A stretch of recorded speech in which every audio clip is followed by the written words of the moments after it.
Go inside the Crimson Tide with your hosts Rodney Orr and Gary Harris, keeping you informed on everything Alabama. Tider Insider TV, brought to you by Tuscaloosa Tourism and Sports. And welcome everybody into another edition of Tider Insider TV alongside Rodney Orr from TiderInsider.com. I'm WVUA 23 Sports Director Gary Harris. Rodney, I mentioned to you right before we went on air, you know this Saturday marks the halfway point of the college football season. Yeah. And it is going to be a big one out in College Station and Kyle Field. But first, we're going to talk about what happened in Starkville this past weekend. Alabama over in Mississippi to face another SEC West opponent, the Mississippi State Bulldogs. Crimson Tide making improvement, but still there is room for more improvement with this team. I still think the ceiling is only about halfway. I think they got a lot of improvement that they can make and get a lot better. But Alabama was plenty good enough on Saturday night at Davis-Wade Stadium at Scott Field. Alabama winning 40-17, 357 yards of offense for the Crimson Tide, well under 300 total yards of offense given up against the Bulldogs. The defense really got after it, 8 tackles for loss. They scored a touchdown on a pick 6 by Chris Braswell. As I said, gave up just 261 total yards. Jalen Milroe, 10 of 12 for 169, no interceptions, and really, quite frankly, I thought he got robbed of a touchdown pass. I thought that the tight end, Nyblack, had a touchdown. They didn't even review it. There's Chris Braswell. Alabama has won 16 consecutive times against the Bulldogs. Nick Saban gets his 150th SEC win as a head coach. And as we mentioned, Alabama stays on the road this weekend to travel to Kyle Field in College Station. 2:30 kick, a little after 2:30 on CBS. All right, let me bring Rodney in. Rodney, let's start with the defense on Saturday night because, again, outside, and listen, it counts, I get it, but outside of the fourth quarter against Texas when they gave up 21 points in that one quarter, this defense has been salty, they've been stingy, they've been aggressive, and they made plays. They're hard to score on. That's the bottom line. Yeah. I mean, that's the best line. I'm with you, Gary. I think they played extremely well. I think they've gotten better. And, you know, the thing that I really saw this week that I like, the intensity, the focus, the effort. I think we're seeing some things that, quite honestly, maybe we hadn't seen the last couple of years. I think those are really encouraging signs. And I'm not just really talking about the defense. I am, but I'm also talking about the whole team. I think the attitude was a lot better in terms of what we saw in all those areas on Saturday. Yeah, and for the offense, as we said, a lot of positives to build on. Still some concerns, and Coach Saban talked about it, so did Jalen Milroe this week. The center quarterback snaps in the shotgun have been an issue. Now, Milroe took part of the blame. He said he's got to be louder. He said some of the snaps are maybe a result of him not barking out the signals loud enough. You know, Alabama's managed to avoid a major mishap, but if you can't get this cleaned up, it's going to happen because they're having, it seems like 4 or 5 of these a game right now, regardless whose fault it is. Yeah, a couple of them have worked for in Alabama yeah, they State have. for big plays. I mean, you know, snapping on the ground, let Milroe pick it up, you know. We saw that again on Saturday night. But, yeah, they do. They obviously have to get it cleaned up. And Nick Saban was exactly right. How disconcerting is it to take a bad snap and then all of a sudden you got 2.5 seconds, maybe, to digest the information that you need to make a decision? You know, that's difficult. Kicking game-wise, special teams has been really good. Couple of miscues, but they seem to have cleaned that up. Kicker and punter-wise, Reichert and Burnip are the 2 best in the conference, I think, right now on one team. Reichert, I think, has hit 22 consecutive field goals going back to last year. And Burnip right now is not just booming the ball, but hitting it placement-wise. That's a weapon because you figure this Alabama team, not nearly as explosive on offense as other Alabama teams, defense and the kicking game are going to decide the outcome of some of these big games. Field position, yeah, really, really big. No, I'm with you. And I thought Kendrick Law did a great job of, you know, tracking that ball down, downing it there. So, yeah, I mean, special teams in that regard have been really, really good. Let's get back to the defense before we move on to Coach Talk, simply for this reason. As I said, this is a different kind of Alabama team, but I think they're finding their identity. I think they're figuring out who they are, and who they are is a team that's going to try to take care of the football, be dominant in the run game. That's starting to happen. Jalen is going to try to avoid the mistakes. He's doing a much better job of that. Play good defense, be sound in the kicking game. Rodney, if they can continue to do that, I'm telling you, this team's got a chance to get to Atlanta and beyond. They really do. Now, I will say this, too. They've got to build on that passing game, but I think they are. I think what we saw in the second half, you're starting to see a more confident Jalen Milroe. Now, again, I understand the last 2 games, he has struggled in the first half, but he's come back in the second half, throwing the ball really, really well. I thought he did in this game, too. You know, you've got Nyblack, you've got several other receivers, C.J. Dupree, the other tight tight end, really looking good. And again, I think as they continue to develop that and the running game continues to develop, this offense could be pretty good. Yeah, he's 17 of 33, or 27 of 33, I should say, in his last 2 games combined, talking about Milroe. All right, it's time for Coach Talk. Head coach Nick Saban was asked this week about the defense and how it has been pretty good all year, but can it continue to get better and grow throughout the season? It needs to grow every week. I think the whole team needs to grow every week. I think that, there's so many things that we can improve on. There's so many things that, if we can learn and pay attention to detail and have a sense of urgency and sustain that, whether it's practice, games, whatever, we're going to eliminate some of, our negatives that have proven, pretty costly. I mean, you can say we won the game, but you want to eliminate, some of the mistakes. And, Rod, that's what we were talking about earlier with this team. They're a pretty good team right now, but the potential, I think, is there for this team to get a lot better and maybe by the end of the season be a great football team. We talked all summer. We're really concerned about that Texas game being the second game. They caught Alabama at a really good time. That's an experienced football team that Texas has. Now, again, we're looking at a really talented team coming up on Saturday, going on the road, but I think this Alabama team has really kind of developed over the last few weeks, and I think, Gary, the opportunity to go on the road at night at Mississippi State, play in an atmosphere that can be difficult. Obviously, those Cowbells. I think that was really a good experience for them to prepare them for what they're going to see Saturday. Yeah, we're watching some practice video from this afternoon in full pads, the Tuesday full pads practice, courtesy of the University of Alabama. You've already alluded to several of them, but areas where obviously Jalen continuing to grow as a quarterback, but other areas that this team needs to improve in that will give them an opportunity to play for an SEC championship. Well, first of all, they're going to have a huge challenge against that Texas A&M defensive front, that defensive line. They lead the nation in sacks, are right up there, Gary, in terms of sacks, but tackles for losses. In the last 2 games, they've had over 30 tackles for losses at defense front. You're talking about against Auburn and Arkansas. Those are 2 SEC teams, obviously. So that's a really impressive stat. They got 49 tackles for losses already this year. And coming up, more on the Alabama A&M game, plus our score predictions. It's something you want to hang around with for sure. Also coming up, the Tide stays on the road, as we said, to go out to College Station. And the Alabama men's golf team, oh, man, they're good. They won a team title today, their first of the fall, and Nick Dunlap continues to be a star. And we'll be getting your phone calls, emails, and tweets. As always, the phone number 205-348-WVUA. That's 348-9882. TITV at WVUA23.com is the email address. You can also reach out to us on social media. Hashtag TITV. We'll be right back with the only show that takes you inside the Crimson Tide, Tider Insider TV.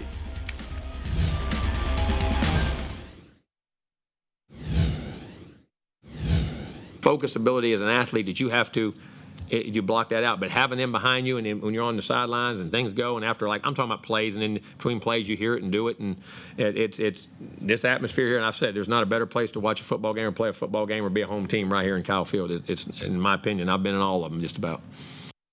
And welcome back to TITV, brought to you by Tuscaloosa Tourism and Sports. Alongside Rodney Orr, I'm Gary Harris, and that, of course, was Texas A&M head coach Jimbo Fisher on what it's like to play at Kyle Field and how that home field advantage will certainly work to his team's favor. Crimson Tide, as we said, stays on the road this weekend. Rodney, how big is it that Alabama got a road game in the SEC under its belt? And listen, it may not be as big and as loud, but I'm telling you, I was at Davis Wade Stadium. Those Cowbells, they ring in your ears. I think it was a great experience for Jalen Milroe in that offense to play in a hostile environment before going to Kyle Field. No, yeah, that's what I was alluding to earlier, Gary. I think you're right. I mean, I think it's a great, opportunity for that team, for Alabama to have that chance to play in that environment, Milroe to experience, and all these young players to experience it, because, listen, it's going to be really loud. I do think, and I know some people say, well, it doesn't really matter, and maybe it doesn't, but I do think playing in the day is a little different than playing in the night. So I think from that standpoint, maybe it's a little bit of an advantage for Alabama going to College Station, playing in the day. Let's look at some A&M video. Of course, they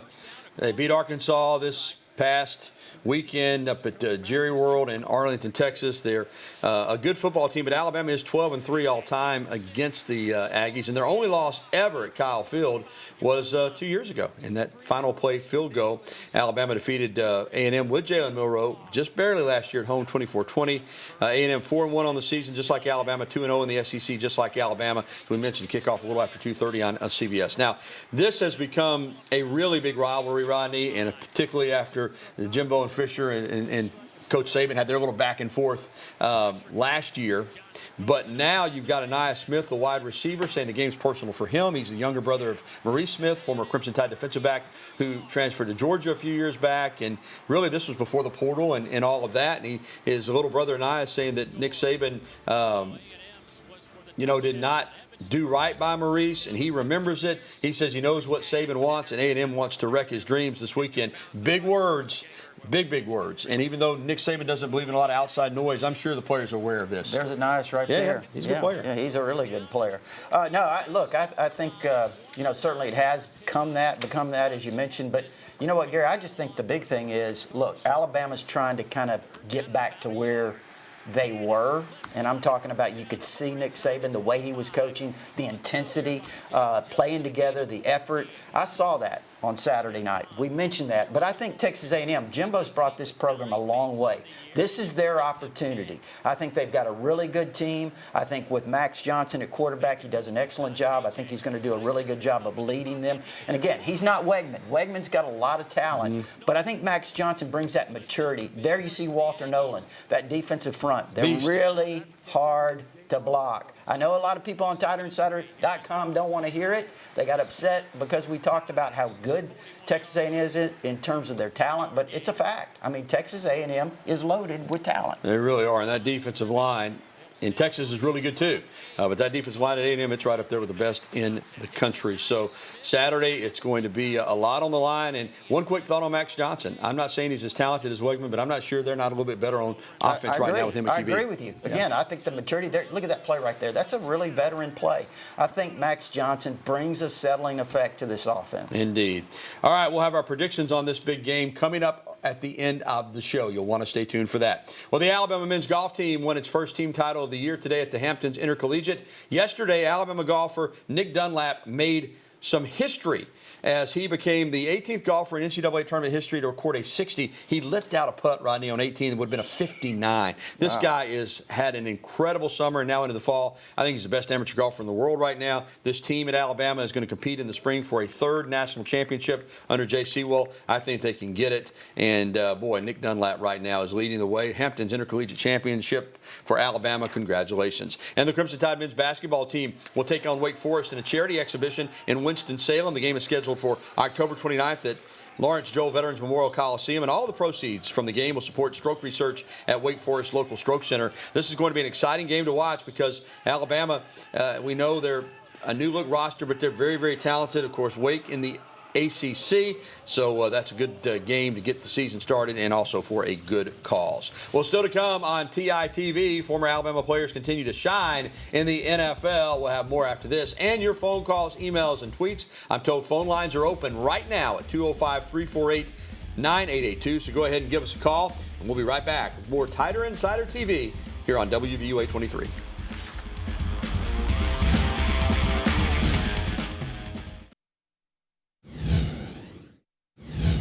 Number 22 for the Tennessee Titans is back. Derrick Henry, don't say he's over the hill just yet. 122 yards on 22 carries and a touchdown, and he threw a touchdown. That's the fourth touchdown pass in his career. It's the 80th touchdown on the ground or for his career. He is also over 8,000 yards. He's the second all-time leading rusher, passing Earl Campbell. You remember him with the Oilers, only behind Eddie George now. Eddie George was a great one, but Derrick Henry eventually is going to pass him too. Jalen Hurts threw for 319 yards and 2 touchdowns and also ran for 34 as the Eagles remain one of only 2 teams in the NFL unbeaten, with the 49ers 34-31 over a heavy Alabama roster with the Washington Commanders as well.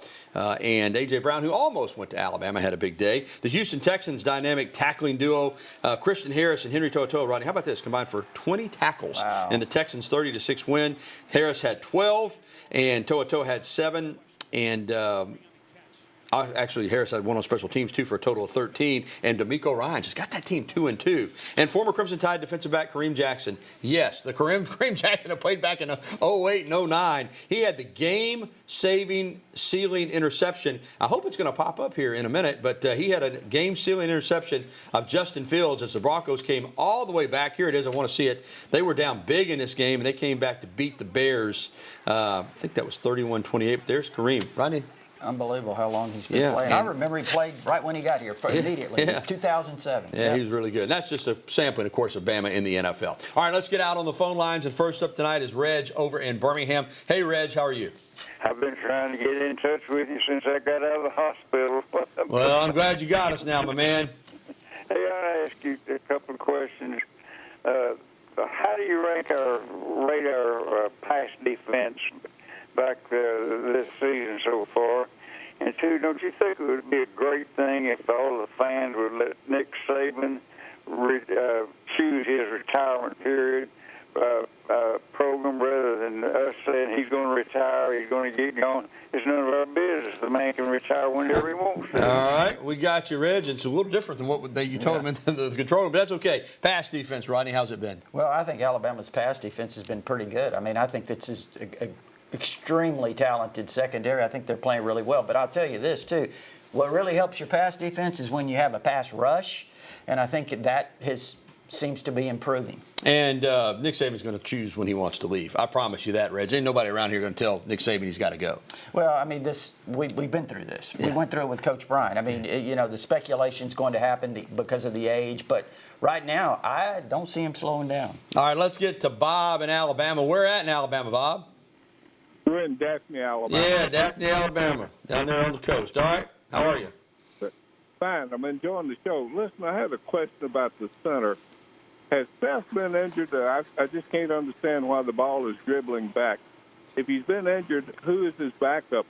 We had a Brockermeyer win at one time or another. Is he anywhere on the horizon? Yeah, Bob, he has had a hand that he's been dealing with. It's been heavily taped. Now, still, you got to get the snaps back there. Darian Dalcourt at right guard, I guess, would probably be the second center. But, yeah, James Brockermeyer is still here. And, those are the two working behind him. But, McLaughlin's played through that injury for the most part. So you got to assume, hopefully, at some point, it's going to get better. Yeah, I mean, obviously, those have been really inconsistent, Bob. But as Gary mentioned, I would think, and it would depend, I guess, on the health of T.J. Ferguson, who's been out, who would actually step in, because, Ferguson would probably step in for Dalcourt at guard. So you'd be kind of going down the list a little bit. But you're right, James Brockermeyer is here, and he has played some. Yeah, he has. And he's a tough kid. All right, still to come on Tider Insider Television. Volleyball opened SEC play over the weekend. We got the story, and we'll get to more of your phone calls, emails, and tweets. Again, the phone number 205-348-9882. Let us hear from you, Tider Insider Nation. We'll be right back.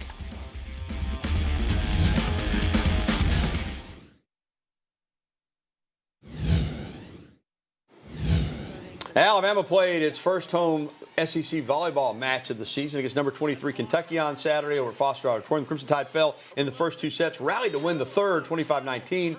However, they dropped the fourth set. Bama loses 3-1. Senior Kendall Ray was one kill shy of a double-double with 9 kills and 16 digs. 1,240 fans showed up at Foster, the second largest attendance of the season. Alabama stays at home to face number 12 Tennessee tomorrow at 7 p.m. Rodney, doesn't seem like, regardless of the sport, you got a lot of top 25 teams in the SEC in everything. All right, it is time for our email question of the day, which is brought to you by KDM Service Corporation. KDM Service Corporation serving your family like our family. Here it is, Rod. Since Paul W. Bryant became the football coach, the Tide is 58-8 all time against Mississippi State. Do you have anxiety about the series ending? Paul and Hoover, I don't have any anxiety, but Rodney, I'm going to miss it. I loved going over there this past Saturday. It's the shortest geographical distance between two SEC institutions. Alabama's played Mississippi State more than it's played any other opponent in the history of the program.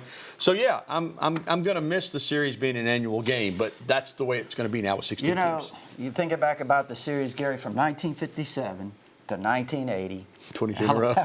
Alabama. And then it was a surprise. They beat Alabama 6-3, snapped a 28-game winning streak. Alabama wins 16 more than Jackie Sherrill wins in 1996. And, you talked about the 16 they're on right now. So, yeah, it's been a series dominated by Alabama. Yeah, and, I'm going to miss it being played on an annual basis. But, again, change is the only constant in college football right now.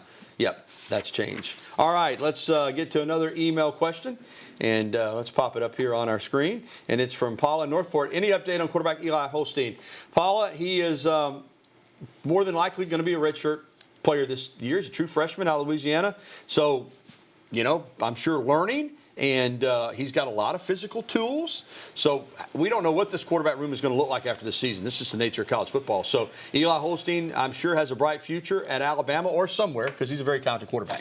Gary, he's probably, 6'4"? Yeah. He's close to 240 pounds. He's been timed at under 4.7 in the 40. Guy got nearly a 38-inch vertical. I mean, he's got a lot of tools. You're right. He's got a really strong arm. He was a very talented high school player, led his team to a state championship there in the largest classification at Zachary, Louisiana. So, he's a good player. We'll just have to see kind of how it unfolds. All right, thanks for the phone calls and the emails tonight. When we come back, it is prediction time, and we will get to it coming up here on TITV.